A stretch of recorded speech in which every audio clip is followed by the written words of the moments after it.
Thanks everyone for being here. In response to the spread of the COVID-19 virus, in response to the spread of the coronavirus, the government approved a national action plan in response to COVID-19, which was published on the 16th of March. A major part of that action plan is to substantially increase the capacity of healthcare facilities to cope with anticipated additional demand.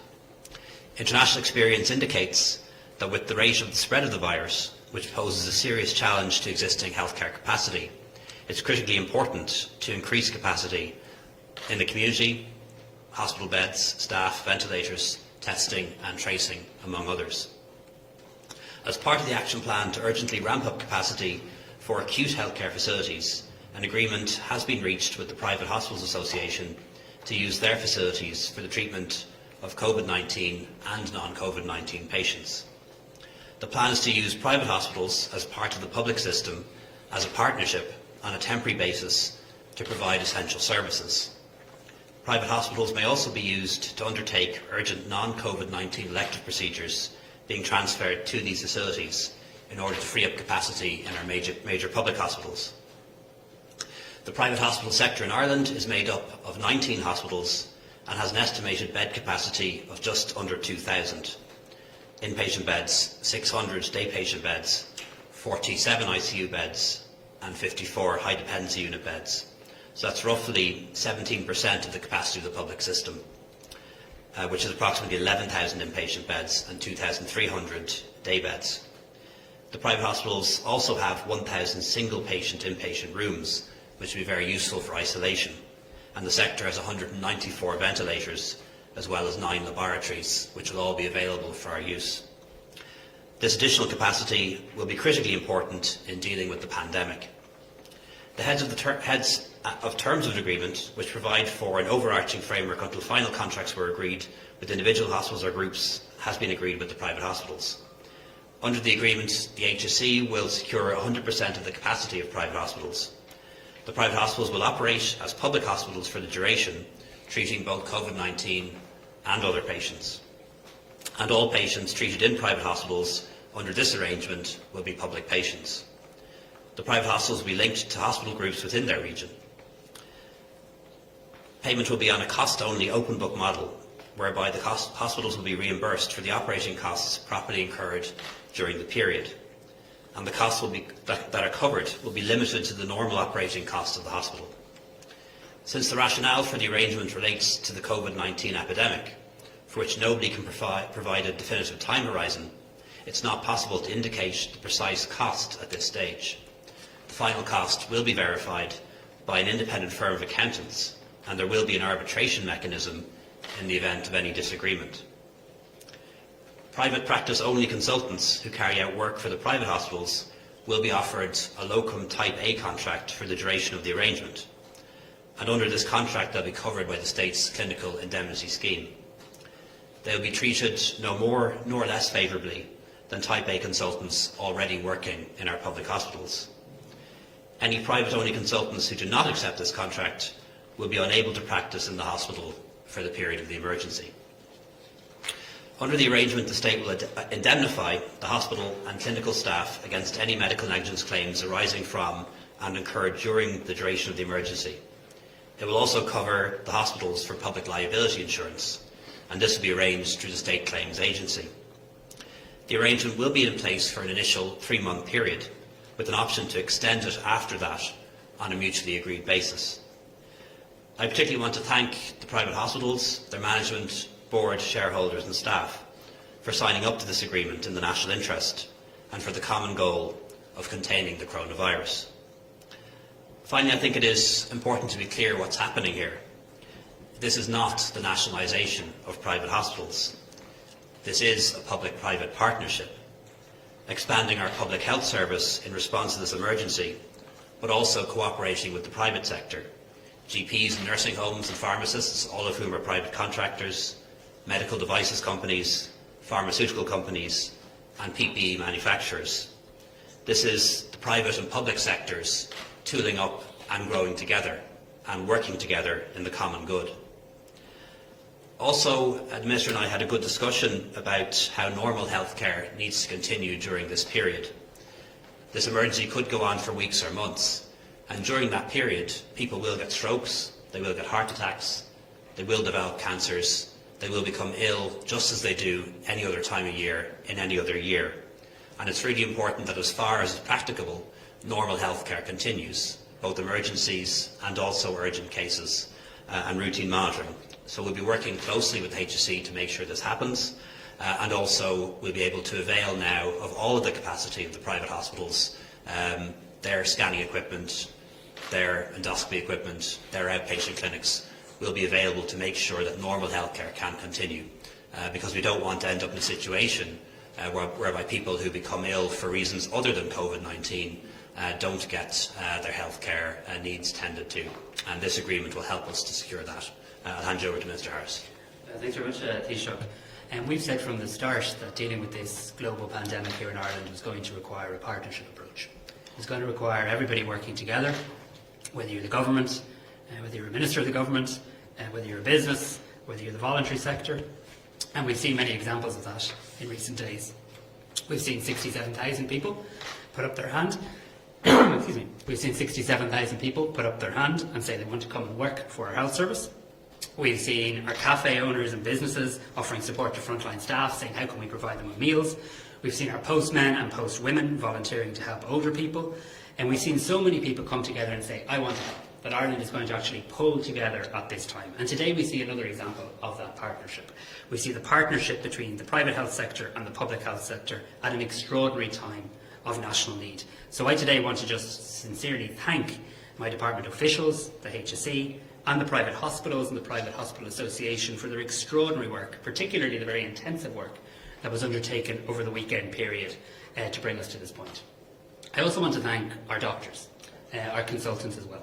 They've made it very clear to myself, to the Taoiseach, to all of us in government that they want to see as much capacity as possible made available to look after patients, as many ICU beds as possible, as many ventilators as possible, as many isolation rooms as possible. And at no point have they sought to do anything throughout this process other than help and be constructive. And we're conscious that there are 500 additional consultants currently working in the private health service. That's a massive increase in doctors that will now be working with us day in, day out as we engage in this national response to COVID-19.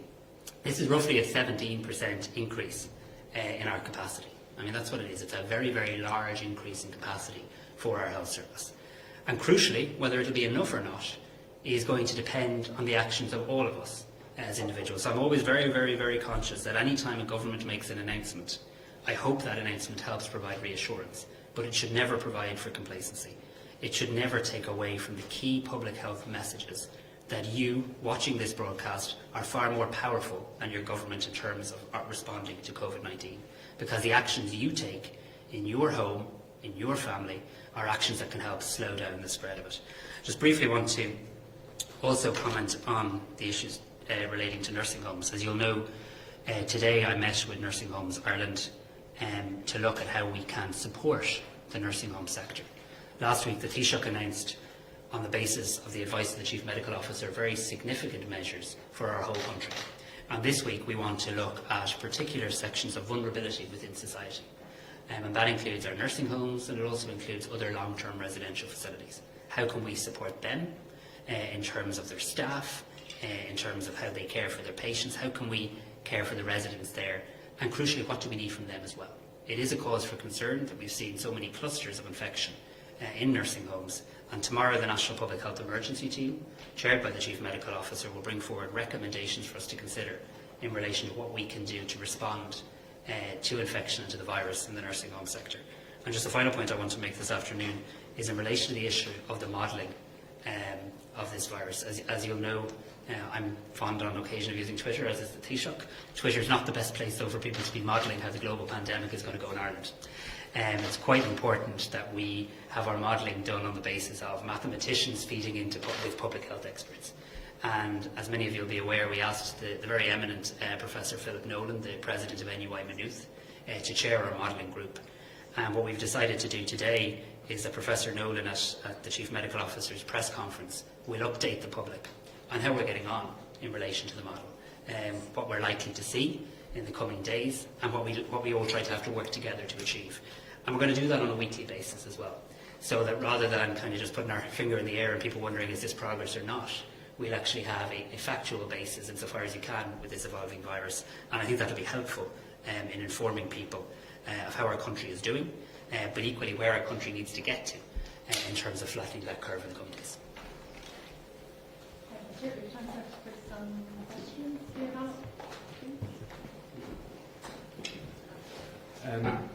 Taoiseach, can I ask you first of all, that in the UK yesterday the Deputy Chief Medical Officer gave a timeline of roughly 6 months she believed that this would kind of take for Britain to go back to normal.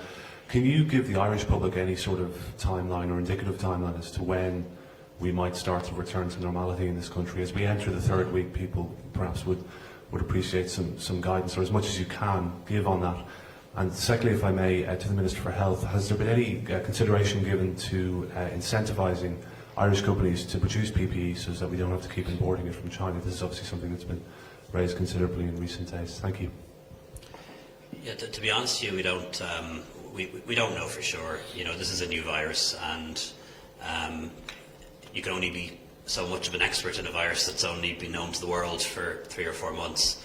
And some of the estimations and assumptions we might have had 2 or 3 weeks ago are different now, and they may be different again in 2 or 3 weeks' time. But what is going to happen this evening is Philip Nolan, who's heading up our group on modelling, is going to speak at the press conference tonight with the Chief Medical Officer, and the idea is that every week or so the model will be updated and that will be shared with the public, because we want to be as transparent and as possible, but in being transparent we need people to understand that by putting information out there, and we want to put all the information out there, it may turn out to be incorrect, and you'll just have to bear with us on that in many ways, or it may change over time. Certainly what the UK is talking about, and I think what a lot of people around the world are talking about now, is that there will come a point after the epidemic is peaked and the number of new cases starts falling, when we will start to ease the restrictions, and then we'll have to see what happens. So we won't be in a situation whereby I suddenly go on TV and make an address to the nation and say everything's going back to the way it was on the 11th of March. That's probably not what's going to happen. What is likely to happen is that the number of new cases will continue to rise. We'll reach a peak, hopefully that'll be in a few weeks' time and not in a few months' time. The number of new cases will start to fall, and we'll reach the point where we can start to ease some of the restrictions and then see what happens, whether the number of cases starts to rise again or not. We see in China, where they've started to ease restrictions. Restaurants are open again in Shanghai, schools are being reopened in some places in Asia, where they haven't seen an increase in community transmission, but they are seeing cases imported from overseas. So we're going to have to see how this goes over the next period ahead. But the thinking at the moment is when we get beyond the peak, when new cases start falling consistently, that we can then ease the restrictions and then see what happens. But we have to be careful about that too, because the risk is if you just reopen the restaurants, then all the restaurants might be flooded, or you just, you know what I mean. So you get the idea, but that's the current way of thinking. But that could change in the next few weeks or months, because we're all just still learning about this virus. On the issue of the PPE, as you'll know, the first flight arrived back from China yesterday. There's 9 more flights due to arrive here in Ireland between now and Wednesday, including one today. So that's welcome news. I don't think we should underestimate the significant achievement that it was for Team Ireland, and I mean that in the broadest possible sense, in terms of securing this personal protective equipment at a time when there is a global shortage. We saw Aer Lingus, the flight crew, the Department of Foreign Affairs, our diplomats, the Chinese ambassador here in Ireland, the taxpayer obviously, and the HSE all contributing. And I know it was a source of relief and I hope reassurance to frontline workers that we saw the first of many flights arrive here yesterday. You are right though, both here in Ireland and at a European level, work is underway to see what more can be done. The last teleconference I was on with the European Commission and European health ministers, there was a very active conversation about how we can look at using all of the capacity across the European Union to produce as much personal protective equipment and ventilators in the European Union rather than having to go abroad. The IDA and Enterprise Ireland are also talking to companies here in Ireland who believe they can produce some, but speed is the key here. We want to obviously get our hands on as much as is possible, as quickly as possible. And certainly China was able to provide us with a very large quantity relatively quickly.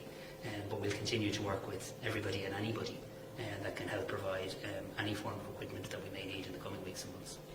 I should as well just pay tribute to some of the companies that have already changed their production lines in order to respond to the needs created by this emergency. So you'll be familiar with O'Neill's in the north, who are now making scrubs rather than GAO jerseys. There is a PPE manufacturer in Limerick making masks, and lots of them. Medtronic in Galway is really upping their capacity to build more ventilators, and also, for example, Pernod Ricard, Middleton and Cork, I understand, is turning some of their alcohol production over to making hand sanitizers. So there are good examples already of companies that are responding to the need and the challenge, and we're keen to work with companies who can do the same or do more. And Taoiseach, could you give us an update of what this week is going to look like in terms of government formation talks, and when you expect a government to be formed, and indeed who are you going to reach out now that the Greens seem very firmly set against going into government? How are you going to fill that 8 to 10 that you were talking about last week? And Minister Harris, we've seen photos from the site of the National Children's Hospital today that work is continuing there. Does that work need to continue? Well, it may be long-term essential, it doesn't seem like short-term essential. Yeah, well, as things stand, the talks between Fianna Fáil and Fine Gael are ongoing. Both parties are producing a document, if you like, and we each have to go back to our parties and back to our reference groups and parliamentary parties with that. That work is going to happen this week. I would hope that next week it might be possible to agree a common framework document which would sketch out how a new government might work. It won't be a programme for government, it would be a framework really dealing with how a Fianna Fáil Fine Gael government might work. When we have that agreed by the two parties, hopefully that's possible next week, we would then need to reach out to a third party, because everyone has agreed that for a government to work, for a government to last until 2024 or 2025, we will need a third party.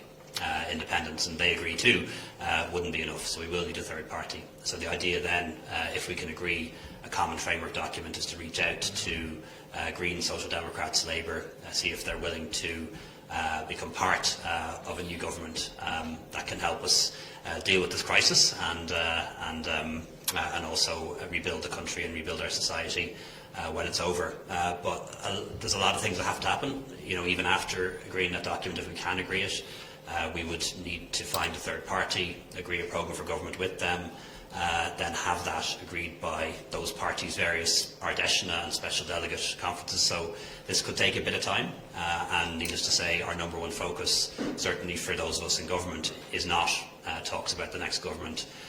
It's making sure that we get through this emergency in as good shape as possible, both in terms of protecting human life and human health, but also jobs, our economy, livelihoods, so that we can bounce back quickly. On the issue of construction, as you'll be aware, the measures that we've put in place allow people until 6 p.m. this evening for an orderly wind down of their work. After that, anybody who believes they are an essential service has a right to engage with our authorities, including the Health and Safety Authority and others, in relation to that. So I don't want to interfere in that process, other than to say that the message from government is very clear that we want as many people as is humanly possible to stay at home to slow down the spread of the virus. So I'm sure there are a number of companies, construction sites and others who will have a view as to how essential they are, and that can be adjudicated upon should that issue arise. Just one query that has kind of come up today, and I just would like to put on the record, there has been an issue around childminders in the home as to whether they are deemed to be essential workers, and they are. There's no such thing as no risk. People who are working in our retail sector, people who are working in distribution, people who are working in health service are all taking a certain degree of risk in continuing to work and continuing to engage with other people. But we do have a lot of people who are working in our health service, working in transport logistics, working in medical devices, working in all of those areas that we need ticking over, and they are often reliant on a childminder coming into their home. And we would encourage those childminders who are available and willing to work to continue to do so. So those professionals, factory workers, retail workers, transport workers are able to do their jobs. Thank you. Two quick questions, please. Firstly, just on the deal with the private hospitals, is there any indication for when this new deal will come online? At which point do you start to use their capacity? Because I'm not sure if there was a date mentioned there.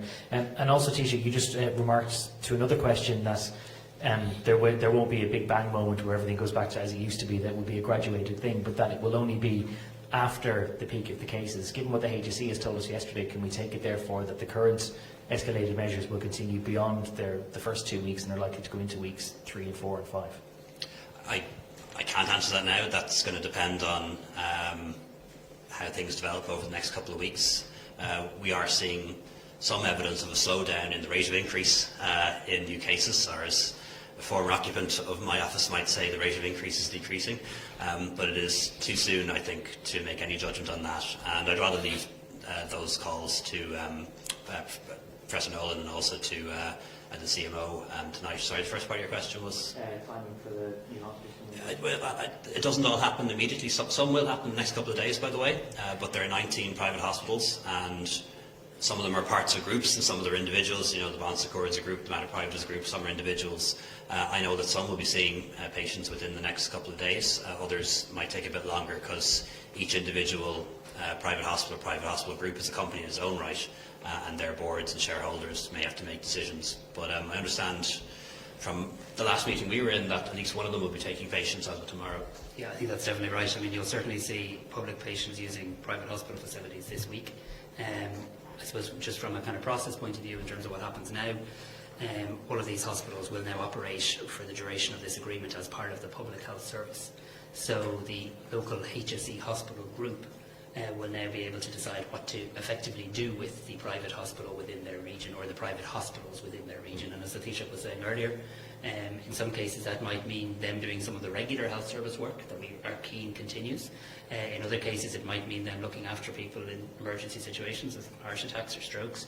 And in other cases it might mean them being used in terms of their ICU capacity and their isolation capacity to help us through COVID-19. But it will now be a matter of the HSE looking at the assets effectively that it now has within its control for the next 3 months and deciding how best to use them. Thank you, gentlemen. One question for the Minister for Health on personal protective equipment. What guarantees do you have about the quality of this equipment? We've seen this morning the Netherlands have recalled hundreds of thousands of masks from China. Do we have any guarantees about that quality as of this moment in time? And then, if I may, one question for the Taoiseach. What are we going to do in relation to the borders? There have been calls today to seal the borders. When are we going to upgrade the restrictions that we have on people who are inward bound? We know the vast majority of people probably are behaving sensibly and self-isolating 14 days, but we don't know that for a fact, and given all the work that's been done here, it could be completely undone for that reason. So when are we going to tighten up restrictions there? Thank you. Just on the borders, first of all, we're not going to close our borders. We need to enable our citizens to come home. They might be family and friends. They might also be healthcare workers who volunteer to come back and work in our health service. And also, we need to import things like PPE from China, and we need to be able to export medicines to other parts of the world that they need, and we need the money in order to pay for the PPE. And you can't carry out export without customs officials, pilots, hauliers, all of those people. So we're not going to close the borders. But the National Public Health Emergency Team last week and this week will examine whether there are additional restrictions or controls that we could apply to people coming into the country that would reduce the risk of imported cases of coronavirus resulting in community transmission here. So that is being examined at the moment, and we should be able to do something in the next couple of days. In relation to the quality of the PPE coming into the country, Paul Reid, as the head of the HSE, has publicly said that any PPE purchased by the HSE needs to meet World Health Organization standards, and also will be checked upon arrival.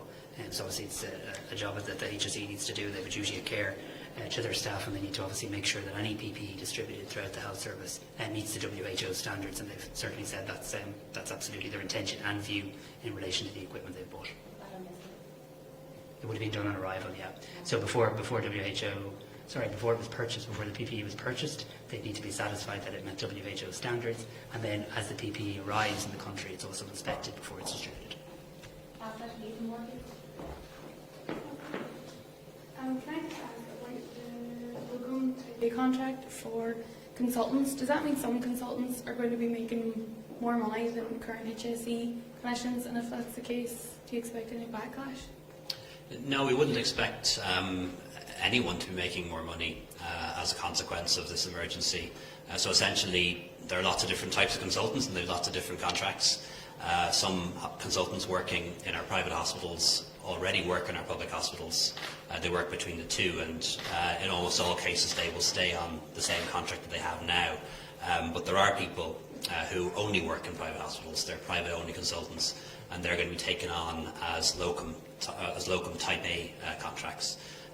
So that's essentially a public only contract that they will have for 12 weeks or 16 weeks, however long it is. It's not compulsory, they don't have to take it, but they won't be able to do private work in a private hospital if they don't take it.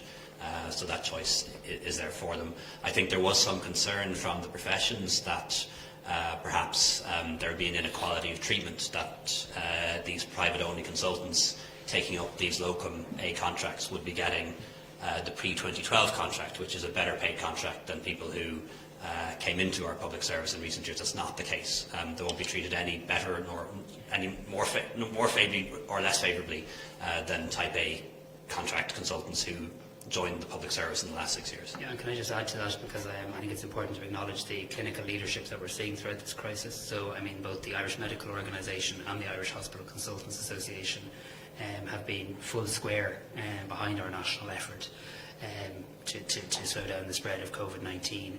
And at all times their focus has been the same as ours in increasing the capacity and size, and I haven't seen, just to be very clear, any evidence of anybody trying to improve their terms and conditions, but simply maintain them at the current level. So, you know, I know that doctors who are working around the clock 24/7 in very difficult circumstances, and circumstances that are likely to get more difficult in the coming weeks, will be very keen for that point to be known, and that they're very much supporting the public effort here. And there'll be a time, in fact in peacetime, where we can all sit down and talk about new contracts. That time is not now. We don't believe it's now, and neither do they.